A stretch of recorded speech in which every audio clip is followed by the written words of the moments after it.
चले देखिए, हाँ, जो टेस्ट आपका हुआ, उस टेस्ट में अगर आप क्वेश्चन नंबर 1 की बात कर लें तो क्वेश्चन नंबर 1 क्या था? One beam of coherent light travels path P1 in arriving at point Q, and another coherent beam travels path P2 in arriving at the same point. तो path difference to P1 minus P2 हो जाएगा. If these two beams are to interfere destructively, देखिए जब question में वो बहुत clearly जुमला इस्तेमाल कर रहे हैं डिस्ट्रक्टिव इंटरफेरेंस, तो हमें डिस्ट्रक्टिव की सारी कंडीशन ज्यादा है. एम प्लस हाफ लैम्डा हमारे जहनों में है, एम लैम्डा बाय 2 हमारे जहनों में है, where m should be an odd number. अब अगर आप ऑप्शंस देखते तो ऑप्शन ए जो है वो बिल्कुल सही आंसर था. An odd number of half wavelength.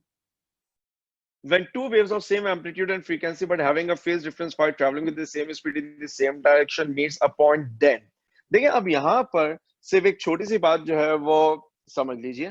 देखिए अगर मैं आपसे कहूँ कि मेरे पास दो वेव्स हैं और वो दोनों वेव्स जो है वो ऐसे ट्रेवल कर रही हैं, अगर आप क्वेश्चन 2 के लेफ्ट पर देखेंगे तो शायद आपको वेव बनी हुई नजर आए. ये दोनों वेव्स कहलाएंगी इन फेज.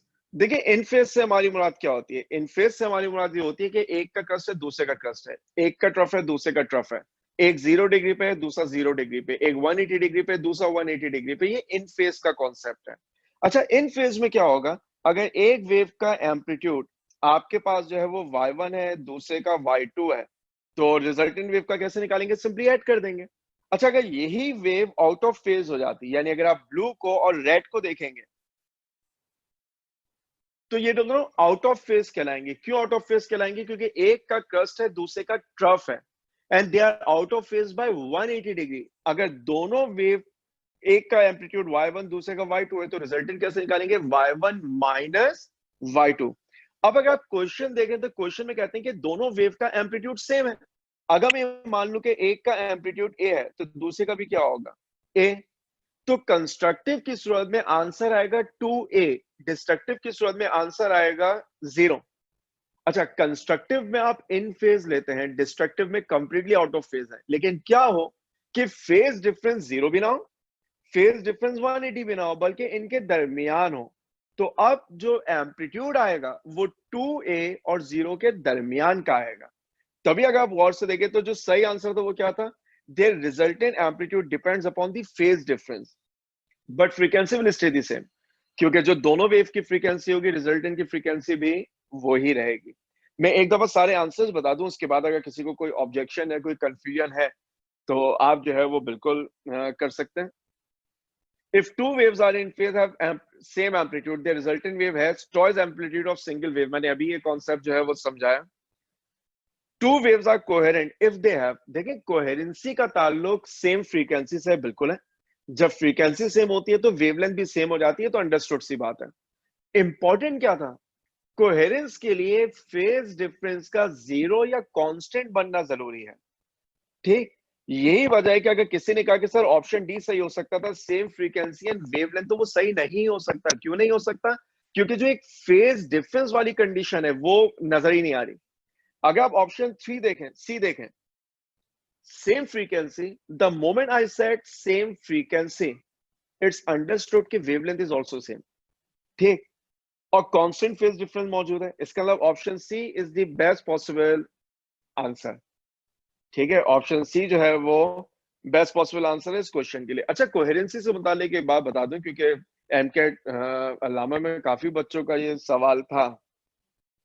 इंटरफेरेंस करवाने के लिए दो वेव्स चाहिए, इंटरफेरेंस को ऑब्जर्व करने के लिए दो कोहेरेंट वेव्स चाहिए.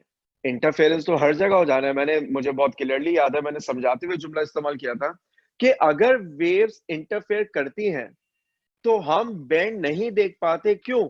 Frequency of light is very high, 10 power 14 hertz. एक ही पॉइंट पे कंस्ट्रक्टिव भी होगा, डिस्ट्रक्टिव भी होगा, 10 की पावर 14 का मल्टीपल होगा.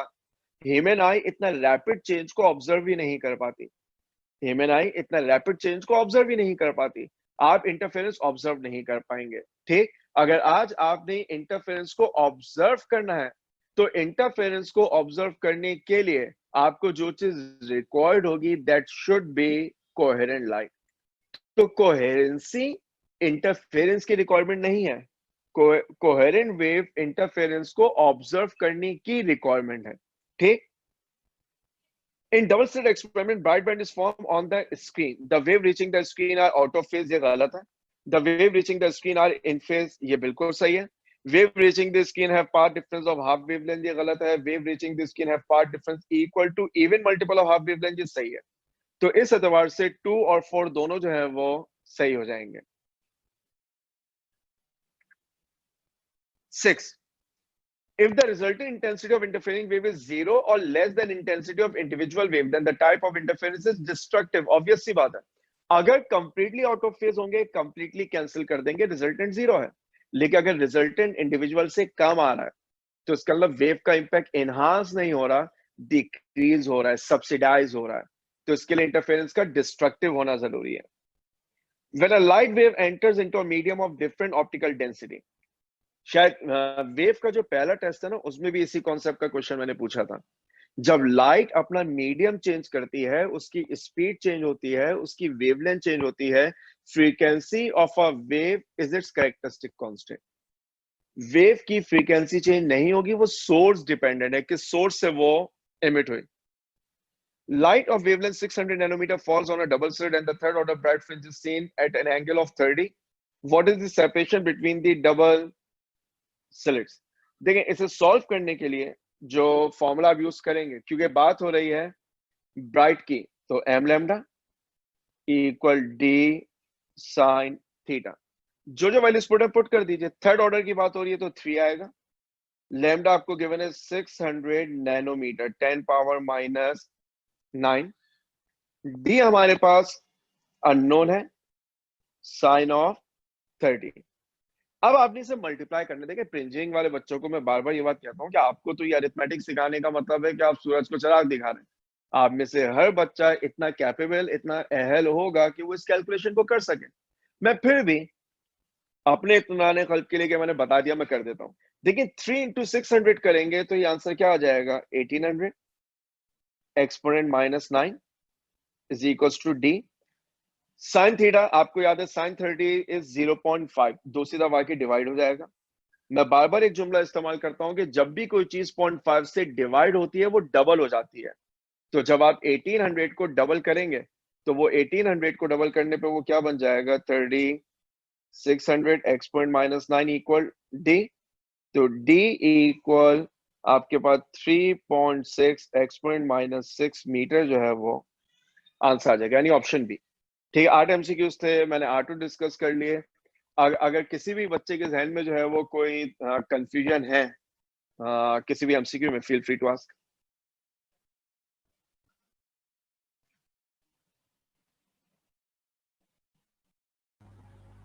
सर वो सेकंड लास्ट वाला. When a light wave enter into a medium of different optical density. Yes sir.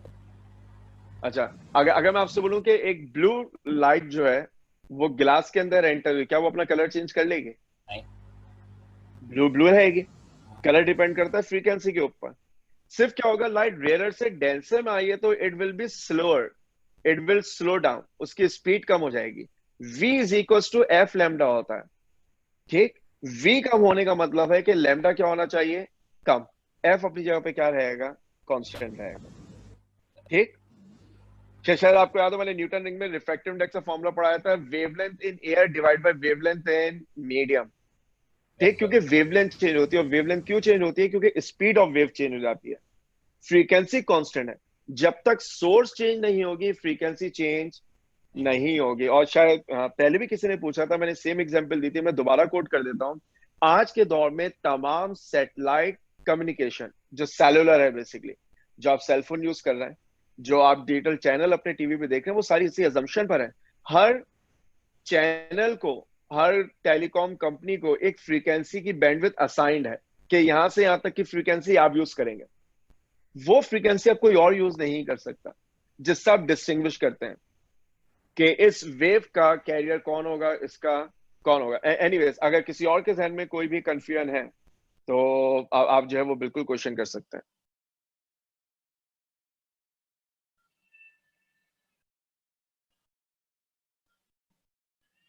अगला आपका हैंड अभी दोबारा रेज है. अगर आपने कोई क्वेश्चन करना है तो इट्स फाइन, अदरवाइज आप उसे डाउन कर सकते हैं.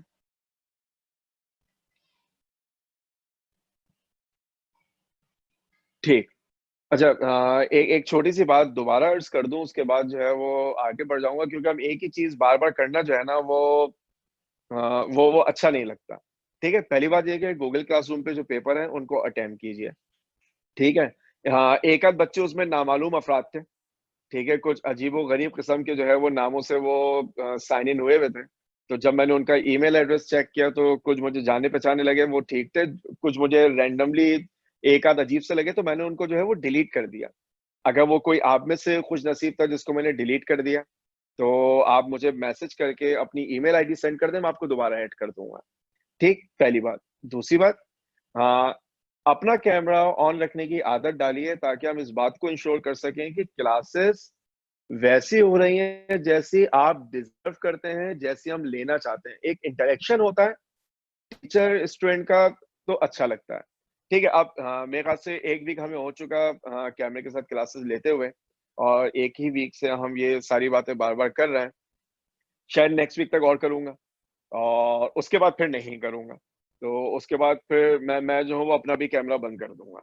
और फिर अगर आप बोर हो रहे होंगे और आपको मजा नहीं आएगा, तो इसके जिम्मेदार आप होंगे, क्योंकि आप सारे माशाल्लाह से इंजीनियरिंग के स्टूडेंट हैं। आप फिजिक्स पढ़ते हैं, आपको ये समझ में आता है। इंशाल्लाह आप इंजीनियरिंग यूनिवर्सिटी एनआईटी जाएंगे। जो पुलिस होती है ना, वो सिंक्रोनाइज्ड होती है। जब एक घूमती है तो दूसरी उसके साथ घूमती है। तो वो जो टीचर स्टूडेंट है ना, वो दो पुली की तरह है। अगर सिर्फ एक ही पुली घूमती रहेगी ना, और दूसरी नहीं घूमेगी, तो फिर कोई फायदा नहीं है। हमें जो है ना वो थोड़ा सा एक इंटरेक्टिव इन्वायरमेंट चाहिए, क्योंकि उसमें जो है ना पढ़ाने में मजा आता है। उसमें आप भी इंजॉय करेंगे, उसमें मैं भी पढ़ाना इंजॉय करूंगा। आप गूगल क्लासरूम पे जो मटेरियल है आप उसको देखेंगे, आप उस पर कमेंट करेंगे, तो मुझे लगेगा बच्चे इस्तेमाल करते हैं, तो मुझे उसे और मटेरियल ऐड करना चाहिए। लेकिन अगर मुझे ये तासुर मिलने लगे, नहीं ये यासिरबाज, you are wasting your time, बच्चों को इन सारी चीजों की नीड नहीं है, इससे बेहतर है कि तुम जो वो जो टर्की वाला आजकल ड्रामा आ रहा है, मुझे तो उसका नाम भी नहीं पता।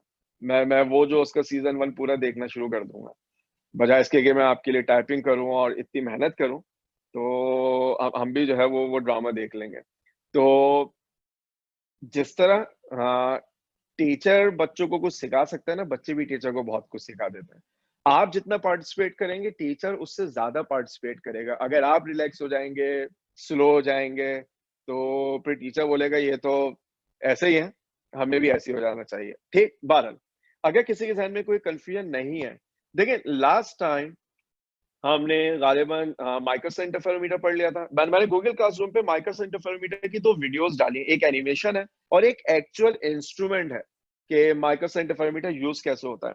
किसी एक बच्चे ने कल मुझे व्हाट्सएप करके क्वेश्चन पूछा था, मैं आप लोगों को बता दूं। देखिए, माइक्रोस इंटरफेरोमीटर से जो है वो वेवलेंथ ऑफ लाइट की जो है ना वो काफी एक्यूरेट वैल्यू आती है। इसके अलावा जब स्केल्स बनाए जाते हैं, तो उन प्रिसीजन स्केल्स को बनाने में भी माइक्रोस इंटरफेरोमीटर को इस्तेमाल किया जाता है। अगर आप बुक पढ़ेंगे आपको नजर आएगा। इवन अगर आप जो 1 मीटर की स्टैंडर्ड डेफिनेशन है, अगर आप वहां पर भी देखेंगे ना, आपको कुछ वेवलेंथ का रेफरेंस नजर आएगा। वो सारे रेफरेंसेस हैं वो माइक्रोस इंटरफेरोमीटर से ही लिंक्ड है। ठीक। अच्छा, अब इस चैप्टर में दो टॉपिक रह गए। एक रह गया है डिफ्रैक्शन, और एक आपके पास रह गया है पोलराइजेशन। हम दो टॉपिक पढ़ेंगे, होपफुली डिफ्रैक्शन आज शुरू करेंगे। तो संडे को जब क्लास होगी तो डिफ्रैक्शन कंप्लीट रहेगी, पोलराइजेशन बहुत छोटा सा टॉपिक है। तो थर्सडे संडे को चैप्टर आपके लिए कंप्लीट हो जाएगा। अलबत्ता जो टेस्ट आपका मंडे को होगा, उसके अंदर यंग डबल स्लिट एक्सपेरिमेंट और माइकल से इंटरफेरोमीटर, सिर्फ ये दो टॉपिक होंगे। अच्छी तरह तैयारी करिएगा, क्योंकि अब जो टेस्ट होगा वो न्यूमेरिकल बेस्ड होगा। मैं ज्यादातर जो है वो न्यूमेरिकल बेस्ड क्वेश्चन पूछूंगा। तो थोड़ी सी आपको जो है वो उसकी तैयारी और प्रैक्टिस जो है वो करने की नीड होगी।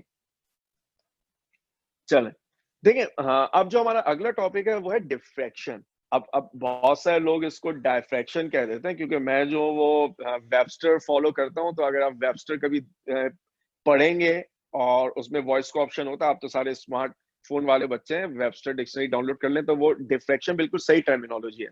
यही ना हो कि शुरू में ही बच्चा बोल दे वो सर ने तो नाम भी गलत बताया, अब ये पढ़ाने क्या वाला है। ठीक। अच्छा, पहली बात, देखिए, अगर आप बात करते हैं डिफ्रैक्शन की, तो डिफ्रैक्शन है क्या?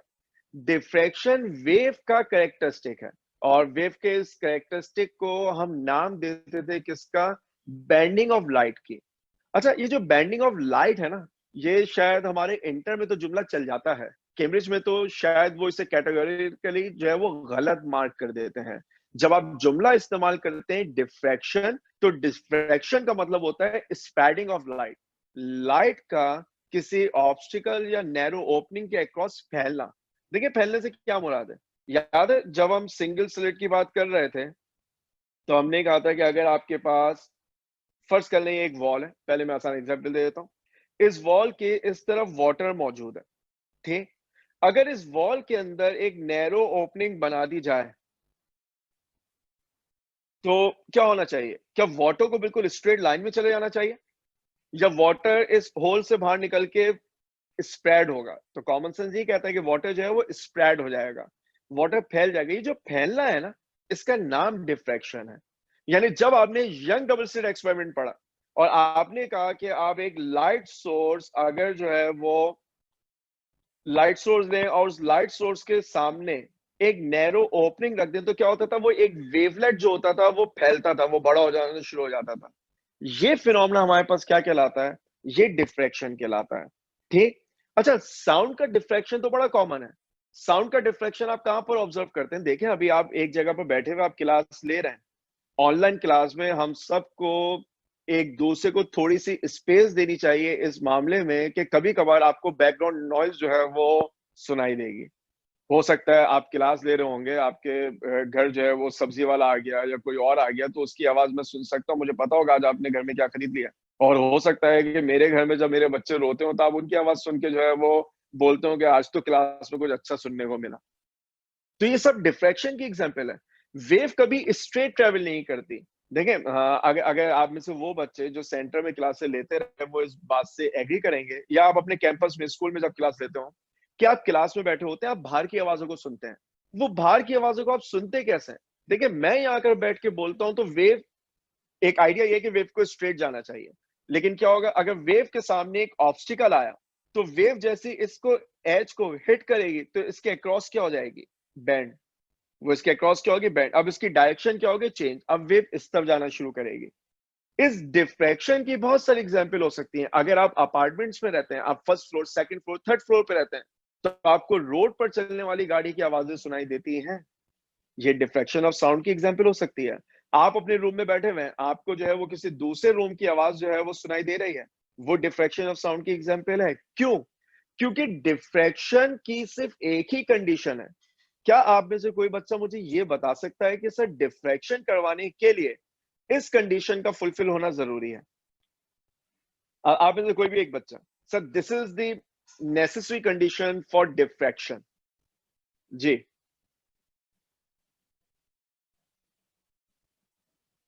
अगर आप में से कोई बच्चा अपनी राय का इजहार करना चाहे कि सर अगर हमें डिफ्रैक्शन करवानी है तो डिफ्रैक्शन करवाने के लिए इस कंडीशन का जो है वो फुलफिल होना जो है वो जरूरी है।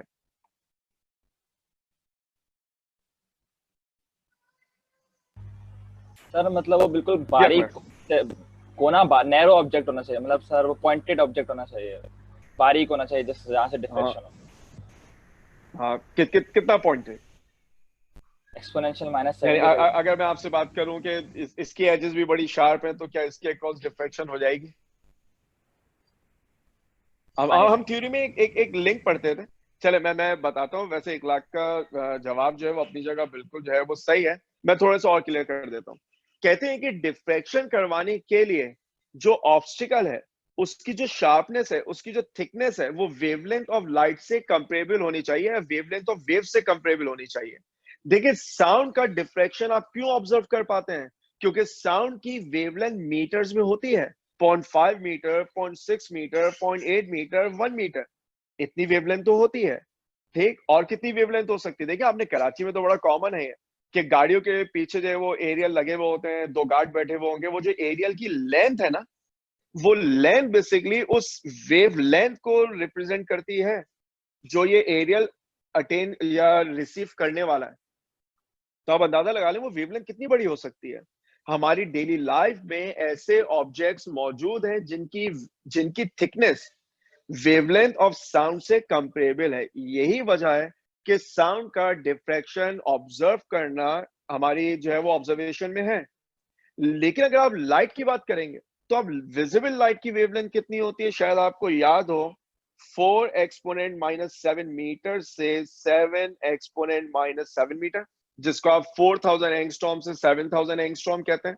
ठीक, अच्छा अब अगर आप इस वेवलेंथ को देखें तो ये वेवलेंथ बहुत छोटी वैल्यू है। मैं काम करता हूं, मैं इस वेवलेंथ को सेंटीमीटर में कन्वर्ट करता हूं।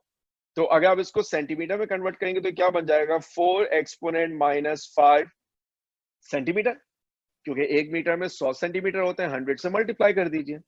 और इवन अगर आप इसको मिलीमीटर बना दें तो मिलीमीटर में बन जाएगा 4 एक्सपोनेंट माइनस 4 मिलीमीटर। अब जरा अपनी डे लाइफ पे गौर कीजिए, हमारे पास जो ऑब्जेक्ट्स मौजूद हैं उनमें से शार्पेस्ट ऑब्जेक्ट कौन हो सकता है? वो शार्पेस्ट ऑब्जेक्ट जो है वो एक ब्लेड हो सकता है, वो शार्पेस्ट ऑब्जेक्ट जो है वो एक नाइफ की एज हो सकती है। अगर आप में से कोई बच्चा क्लच पेंसिल इस्तेमाल कर रहा है तो वो शायद 0.5 मिलीमीटर की होती है। अगर आप इस कंपैरिजन को समझने की कोशिश कीजिए कि अगर आज मैं आपको ये एग्जांपल दूं, देखिए मैं पेपर पे अभी एक डॉट बनाने जा रहा हूँ, और हो सकता है आपको ये डॉट नजर आ रहा हो। ठीक, मैंने अभी अभी जहां पर मैंने 4 एक्सपोनेंट माइनस 4 लिखा है ना, उसके नीचे देखें तो एक डॉट मैंने बनाया। मैं इस डॉट को थोड़ा सा हाईलाइट कर देता हूँ, शायद बात जो है वो क्लियर हो जाएगी। इस येलो के ऊपर देखेंगे एक डॉट नजर आएगा। इस डॉट के साइज को देखेंगे ना तो ये साइज जो है ये 1 मिलीमीटर के आसपास होगा। अब आप ये देख लें कि ये 1 मिलीमीटर कितना सा है। वेवलेंथ ऑफ लाइट कितनी है, 4 एक्सपोनेंट माइनस 4। इसका मतलब है इस एक डॉट पर मैं लाइट की तकरीबन 10,000 वेव जो है बना सकता हूं। क्यों 10,000 वेव्स कह रहा हूं, क्योंकि जब आप कंपैरिजन करेंगे और आप रेशियो निकालेंगे 1 मिलीमीटर और 4 एक्सपोनेंट माइनस 4 का, तो साइंटिफिक नोटेशन में डायरेक्टली कितना आ जाएगा, 10 पावर 4। 10 पावर 4 का मतलब तकरीबन कितना बन जाएगा, 10,000। यही वजह है कि आप लाइट का डिफ्रैक्शन डे लाइफ में ऑब्जर्व नहीं कर पाते। क्यों नहीं कर पाते, इसलिए नहीं कर पाते क्योंकि डिफ्रैक्शन के लिए एक ही रिक्वायरमेंट है, wave thickness of the obstacle should be comparable to wavelength of wave. Sound की वेवलेंथ ज्यादा होती है, ऐसे ऑब्स्टिकल मौजूद हैं, डिफ्रैक्शन ऑब्जर्व हो जाती है। लाइट की वेवलेंथ बहुत कम है, लिहाजा हमारे पास ऐसे ऑब्जेक्ट नहीं होते। लिहाजा आपने एक डिवाइस बनाई जिसको आपने नाम दिया किसका, डिफ्रैक्शन ग्रेटिंग का। और डिफ्रैक्शन ग्रेटिंग क्या थी, आप डिफ्रैक्शन ग्रेटिंग में ये कहते थे कि डिफ्रैक्शन ग्रेटिंग बेसिकली एक पीस ऑफ ग्लास है, कुछ इस तरीके का। ये पीस ऑफ ग्लास जो है वो ट्रांसपेरेंट होता है। ठीक है, पीस ऑफ ग्लास जो है वो ट्रांसपेरेंट है। आपने कितने हॉस्पिटल्स में, कितने क्लिनिक्स में सैंड ब्लास्टेड ग्लास देखा होगा। अगर आप ग्लास के ऊपर सैंड को फायर करें तो वो ग्लास सरफेस पे बहुत छोटे छोटे डॉट से बना देती है, और जब वो बहुत सारे डॉट बन जाते हैं तो गिलास ओपेक हो जाता है। गिलास जो है वो फिर ट्रांसपेरेंट नहीं रहता, आप गिलास के थ्रू नहीं देख सकते। तो हम क्या करते हैं, हम एक पीस ऑफ गिलास लेते हैं, इस पीस ऑफ ग्लास पर अब आप कुछ लाइंस ड्रॉ करने वाले हैं। जो लाइन आप पीस ऑफ ग्लास पे ड्रॉ करेंगे वो लाइन बेसिकली लाइट के लिए जो है वो ओपेक होगी। ठीक, इसका मतलब है कि अगर मैं यहाँ पे लाइंस ड्रॉ करना शुरू करूं तो कुछ इस तरह बनेगी।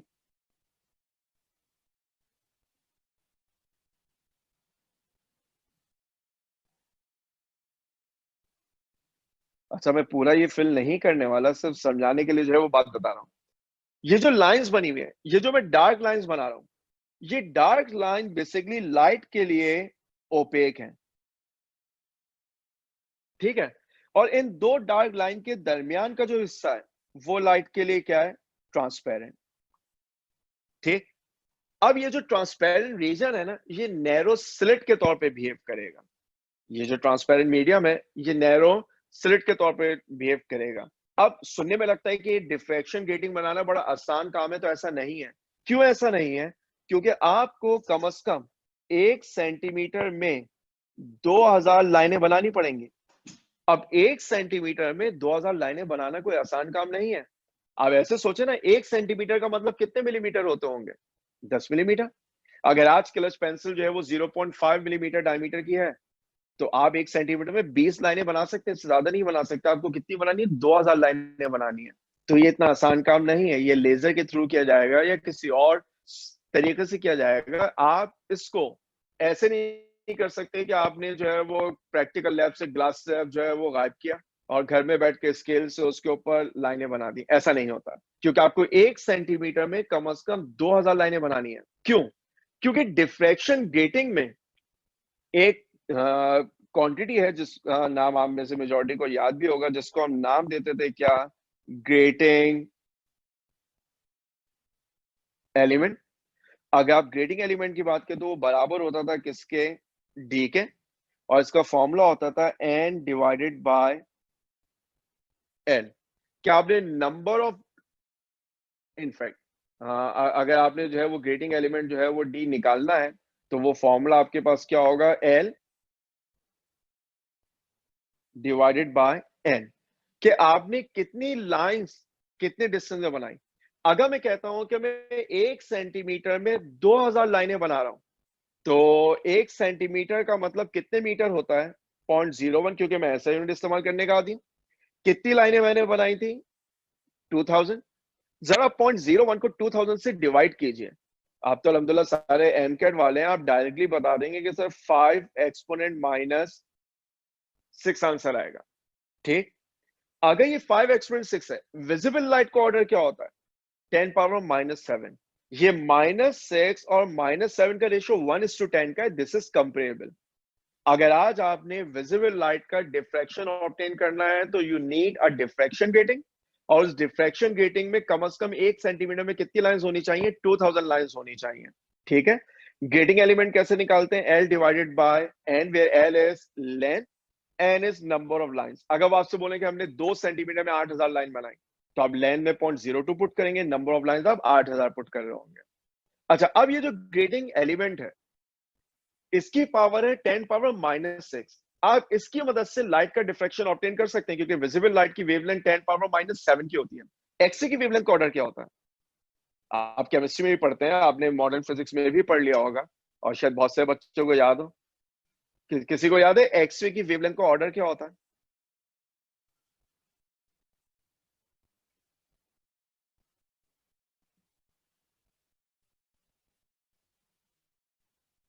हमें से किसी को याद है एक्सरे की वेवलेंथ कितनी होती थी? सर एक्सपोनेंशियल -9 के ऑर्डर की होती थी ना। ठीक। जो एक्सरे है वो नॉर्मली जो है वो 10 पावर माइनस 10 मीटर। ठीक है, तो हम नॉर्मली वो एंगस्ट्रॉम में ही जो है वो लिख देते हैं, क्योंकि सही। अगर आप बात करेंगे किसकी? एक्सरे की। तो एक्सरे की वेवलेंथ 10 पावर माइनस 10 के ऑर्डर की है। ये कितना है? 10 पावर माइनस 6। अगर आप इन दोनों का रेशियो निकालेंगे तो वो एग्जैक्टली यही वाला केस बन जाएगा, 10 पावर 4। यही वजह है कि डिफ्रैक्शन ग्रेटिंग से आप लाइट का डिफ्रैक्शन ऑब्टेन कर सकते हैं, आप एक्सरे का डिफ्रैक्शन ऑब्टेन नहीं कर सकते। क्यों नहीं कर सकते? कंडीशन वहीं आके अटक गई कि डिफ्रैक्शन के लिए सिर्फ एक ही रिक्वायरमेंट है, wavelength should be comparable to thickness of the obstacle.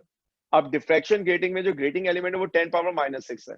Visible light को डिफ्रैक्ट करवा देगा, एक्सरे को डिफ्रैक्ट नहीं करवाएगा। यही वजह है कि जब आप एक्सरे को डिफ्रैक्ट करवाने की बात करते थे तो आप बात करते थे किसकी? सॉल्ट क्रिस्टल की। ठीक। आप बात करते थे सॉल्ट क्रिस्टल की। आपकी किताब के अंदर 2 क्वेश्चन थे, दोनों ही शायद सोडियम क्लोराइड के थे। आपको याद हो कि सोडियम क्लोराइड में सोडियम आयन और क्लोराइड आयन के दरमियान का जो डिस्टेंस है वो 2.81 एंगस्ट्रॉम है, यानी 10 पावर माइनस 10। वो कंपेरेबल है वेवलेंथ ऑफ एक्सरे से। ठीक। तो हमारे जहन में कंडीशन जो है वो बड़ी क्लियर होनी चाहिए, तभी मैंने एक्सरे का जिक्र भी अभी कर दिया कि मैंने क्लास का आगाज इस बात से किया कि डिफ्रैक्शन की एक ही रिक्वायरमेंट है, wavelength and thickness should be comparable. Visible light को डिफ्रैक्ट करवाना है, डिफ्रैक्शन ग्रेटिंग, क्योंकि कंपेरेबल है। एक्सरे को कंपेयर डिफ्रैक्ट करवाना है, विजिबल लाइट डिफ्रैक्शन ग्रेटिंग काम नहीं आएगा क्योंकि कंपेरेबल नहीं है। उसके लिए आप सॉल्ट क्रिस्टल इस्तेमाल करेंगे। अब जरा डिफ्रैक्शन ग्रेटिंग में जल्दी से थोड़ी सी जो है वो मैथमेटिकल वर्किंग देख लें। देखिए, जो डिफ्रैक्शन ग्रेटिंग मैंने आपके सामने बनाई हुई है, अगर मैं इस डिफ्रैक्शन ग्रेटिंग को, फर्स्ट कर लें ग्रेटिंग ऐसे रखी हुई थी, मैंने आपसे कहा कि आप इस ग्रेटिंग को क्या करें? आप इस ग्रेटिंग को ऐसे रख दें। तो अब क्या होगा? मुझे ग्रेटिंग जो है वो देखिए कुछ ऐसी नजर आएगी। मेरे पास ये जो मैं ब्लैक लाइंस बना रहा हूं, ये ब्लैक लाइंस बेसिकली उन लाइंस को शो कर रही हैं जो डिफ्रैक्शन ग्रेटिंग पे मैंने ड्रॉ की है। यानी वो लाइट लाइन जो लाइट के लिए जो है वो ओपेक है, ठीक। और दो ब्लैक लाइन के दरमियान का जो हिस्सा है वो हिस्सा है जो लाइट के लिए ट्रांसपेरेंट है। अगर हम इस डिस्टेंस को देखें यहां से लेके यहां तक, तो ये कहलाता है ए प्लस बी। यानी मैं ये कह रहा हूं कि जो डार्क लाइन है वो ए है और जो ट्रांसपेरेंट है वो क्या है, वो बी है, ठीक। इसी डिस्टेंस को आप जो है वो डी का नाम भी दे रहे थे, ग्रेटिंग एलिमेंट का भी नाम दे रहे थे।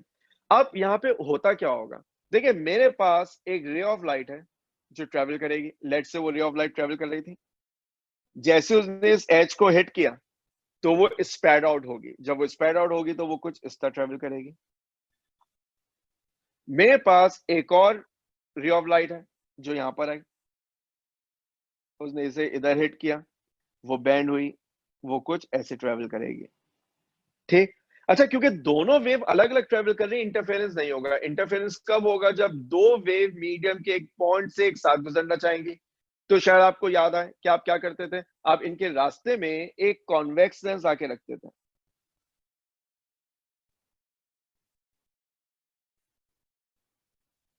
आप इनके रास्ते में एक बाइकॉन्वेक्स ला के रखते थे, ठीक। और फिर कुछ फासले पे एक स्क्रीन रखी जाती थी। इस स्क्रीन की खास बात क्या थी कि ये स्क्रीन लेंस के प्रिंसिपल फोकस पे रखी होती थी। प्रिंसिपल फोकस का फायदा क्या होगा, प्रिंसिपल फोकस का फायदा ये होगा कि ये जो रेज हैं ये बेसिकली लेंस के प्रिंसिपल एक्सिस के पैरेलल है। और वो सारी रेज जो लेंस के प्रिंसिपल एक्सिस के पैरेलल होती हैं, आफ्टर रिफ्लेक्शन कहां से पास होती हैं, वो प्रिंसिपल फोकस से। यहां पर आपको इंटरफेरेंस पैटर्न जो है वो बनता हुआ नजर आएगा, ठीक।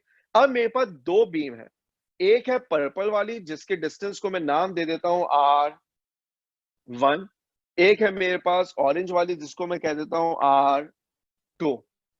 अगर आपसे कोई कहे कि इन दोनों का पार्ट डिफरेंस चाहिए, तो याद है पार्ट डिफरेंस निकालने का मैथमेटिकल तरीका क्या होता था, आप ज्यादा में से कम को माइनस करते थे। यानी यहाँ पर कौन ज्यादा ट्रेवल कर रहा है, R1, तो पार्ट डिफरेंस निकालने का पहला तरीका क्या हो जाएगा, R2 माइनस R1। शायद आपके जहनों में दूसरा तरीका भी मौजूद हो। दूसरा तरीका ये होता था कम से ज्यादा पे परपेंडिकुलर ड्रॉप करें। तो कम से ज्यादा पे परपेंडिकुलर ड्रॉप करने का मतलब ये हुआ कि आपने कम से ज्यादा पे परपेंडिकुलर ड्रॉप किया, ये 90 डिग्री है, ठीक। मैं इस पॉइंट को नाम दे देता हूं ए, इस पॉइंट को नाम दे देता हूं बी, इस पॉइंट को नाम दे देता हूं सी।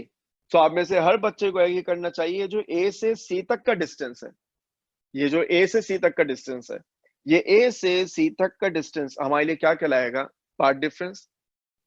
अगर मैं आपको ये बात बता दूं कि अगर आपके पास जो है वो डिफ्रैक्शन नहीं होती, तो डिफ्रैक्शन ना होने में वेव आपके पास स्ट्रेट जाती। अब कुछ ना कुछ डेविएशन है, अगर मैं आपसे कहूं कि वो जो डेविएशन है वो ये है एंगल थीटा। तो कोई बता सकता है ये वाला एंगल कितना होगा, जी, ये एंगल कितना होना चाहिए, आप सारे फ्रिंजिंग वाले बच्चे हैं, मैं इसका जो है वो फायदा उठाना चाह रहा हूँ।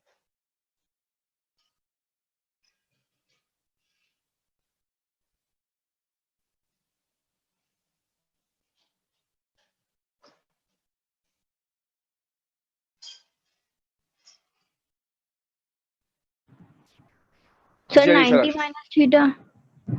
90 माइनस थीटा बिल्कुल सही। ये एंगल कितना होगा, 90 माइनस थीटा, क्योंकि जो वर्टिकल लाइन और जो डॉटेड लाइन है वो एग्जैक्टली परपेंडिकुलर है, टोटल एंगल इज 90 डिग्री। अगर आपको उसमें एक एंगल जो है वो मालूम है तो दूसरा 90 माइनस थीटा है। अब ये राइट एंगल ट्राइंगल है, ये एंगल 90 है, ये 90 माइनस थीटा है। वो एंगल जो यहां पर बनेगा वो एंगल कितना हो जाएगा, थीटा। मैं इस ट्राइंगल एबीसी को बाहर निकाल के तमीज से बना देता हूं।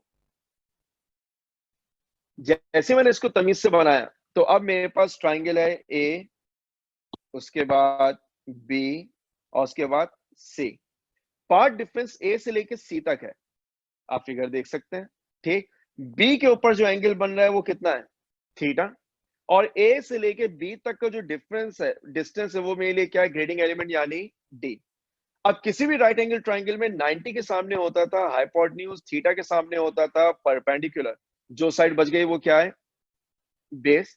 तो आप यहां पर रेशियो अप्लाई करेंगे कौन सा, sine theta is equal to perpendicular that is path difference over in fact अगर आप जो है वो इस डायग्राम को दोबारा देख लें, क्या आपने कैलिब्रेशन में कोई गलती की हुई है यहाँ पे?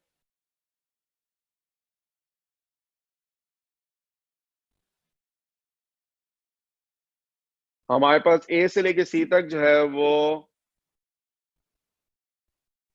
आपके पास पार्ट डिफरेंस है, ठीक। इसके बाद हमारे पास ए से लेके बी तक का जो डिस्टेंस है वो आपके लिए क्या कहलाएगा? ग्रेटिंग एलिमेंट कहलाएगा, ठीक। और इसके बाद जो हमारे पास हाइपोटेन्यूज है, वो हाइपोटेन्यूज कौन सा डिस्टेंस है? वो है बी से लेके, मैंने शायद ट्राइंगल बनाने में जो है वो गलती की, आप में से बहुत सारे बच्चों ने भी शायद नोट नहीं किया। मेरे पास 90 डिग्री कहां पर बन रहा है? माशाल्लाह से बड़े साबिर ई कैड वाले बच्चे हैं जी। 90 डिग्री जो है वो कहां पर बन रहा है जी अखलाक? 90 डिग्री सी पे बनना है, आपने ए पे बनाया हुआ है। बिल्कुल ठीक है, 90 डिग्री जो है वो सी पे बन रहा है, तो यहाँ पर होना ही चाहिए कि जो पॉइंट सी है वो ये है, और ये वाला पॉइंट जो है वो ए हो जाएगा। अब ये सारी वैल्यूज जो है वो थोड़ी सी हमें देख के लिखनी पड़ेंगी, ठीक है। तो अब मेरे पास अगर आप जो है वो 90 डिग्री जो है वो कहां पर बनाएंगे? पॉइंट सी पर बनाएंगे। तो अभी ऐसा होना चाहिए, सी पे 90, ये ए से बी है, ए से बी मेरे लिए क्या है? डी, तो ये डी होगा, सही। तो अब बाकी सब बिल्कुल सही है। साइन थीटा बराबर होता है हाइपोटेन्यूज परपेंडिकुलर ओवर हाइपोटेन्यूज के। परपेंडिकुलर की जगह मैंने क्या लिख दिया? Path difference. हाइपोटेन्यूज की जगह क्या आएगा? डी। तो मेरे पास इक्वेशन क्या बन जाएगी? Path difference equal d sine theta. Exactly same equation है जो हम यंग डबल स्लिट में इस्तेमाल करते थे। बस आपने जो एक बात नोट करनी है वो ये, टर्मिनोलॉजीज का फर्क है। यंग डबल स्लिट एक्सपेरिमेंट में डी का मतलब स्लिट सेपरेशन होता था, डिफ्रैक्शन में डी का मतलब जो है वो ग्रेटिंग एलिमेंट होगा। वंस अगेन, अब आपको याद है, अगर कंस्ट्रक्टिव है तो एम लैम्डा, डिस्ट्रक्टिव है तो एम प्लस हाफ लैम्डा। अच्छा, अब इंटरफेरेंस में और डिफ्रैक्शन में जो बैंड आपके पास बनते हैं, इनमें एक बुनियादी सा फर्क होता है। देखिए वो फर्क क्या, इस फर्क को समझे। इंटरफेरेंस के लिए कहते हैं कि जो बैंड बनेंगे उनकी विड्थ एक जैसी रहती है। अगर आप यंग डबल स्लिट एक्सपेरिमेंट के बैंड्स देखेंगे तो उनकी विड्थ एक जैसी है, ये ब्राइट है तो ये डार्क होगा, ये ब्राइट है ये डार्क होगा, वो विड्थ एक जैसी रहेगी। डिफ्रैक्शन में ऐसा नहीं होता, जो सेंटर होता है ना उसकी विड्थ ज्यादा होती है, ठीक। आप जैसे जैसे सेंटर से ऊपर जाएंगे वो विड्थ भी कम होती जाएगी, नीचे जाएंगे विड्थ कम होती जाएगी, ठीक। और ना कि सिर्फ विड्थ कम हो रही होगी, इंटेंसिटी भी चेंज होती है। सेंटर ब्राइट होता है, ऊपर जाएंगे ब्राइटनेस कम होगी। यही वजह है, अगर आप बुक में देखें तो शायद आपको डिफ्रैक्शन में एक ग्राफ बना हुआ नजर आए इंटेंसिटी का, जो कि कुछ इस तरह का होता है।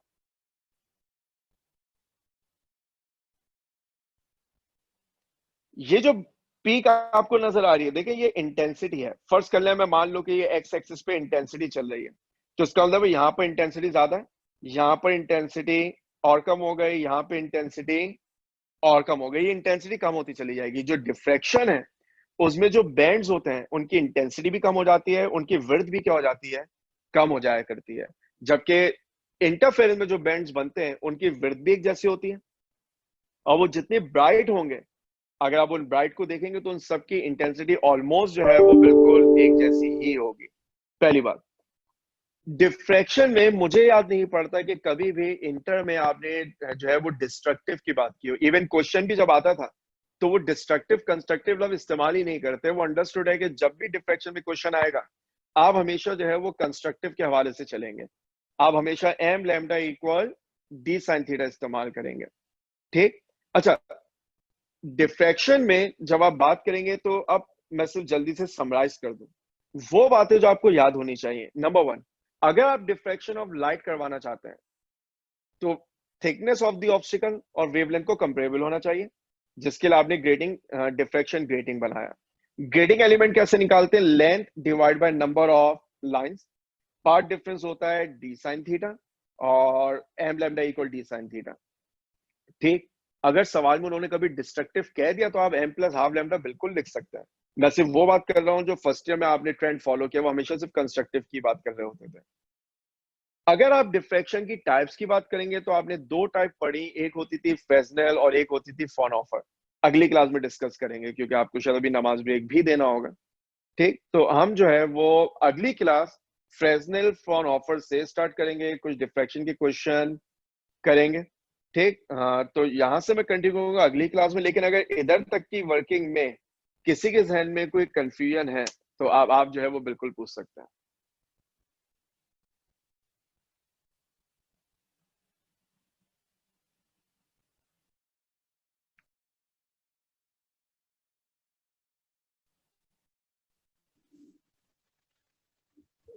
जी रावी एजाज। अस्सलाम वालेकुम सर। वालेकुम। सर ये हेलो। आपने इस डायग्राम में पार्ट डिफरेंस जो है वो R2 माइनस R1 क्यों किया? R R1 अच्छा, बड़ा तो है। वो बिल्कुल बिल्कुल वो R1 से होना चाहिए। हम हमेशा ज्यादा माइनस कम करेंगे। ठीक है, मैं इसको जो है वो बिल्कुल ठीक कर देता हूँ। ये डिस्टेंस जो है वो आपके पास R1 माइनस R2 होना चाहिए। ठीक, और कोई सवाल?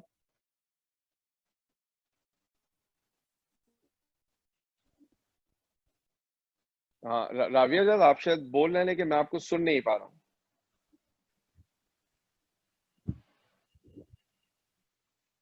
हेलो। जी जी।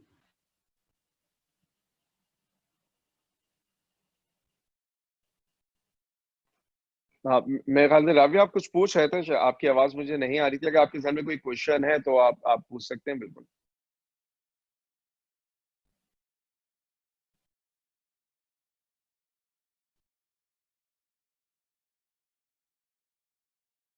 ओके, तो अब अगर किसी के जहन में कोई कंफ्यूजन नहीं तो हम इंशाल्लाह जो है वो अब नेक्स्ट क्लास जो है वो संडे को ही जो है वो रिज्यूम करेंगे। टॉपिक बता देता हूँ मैं।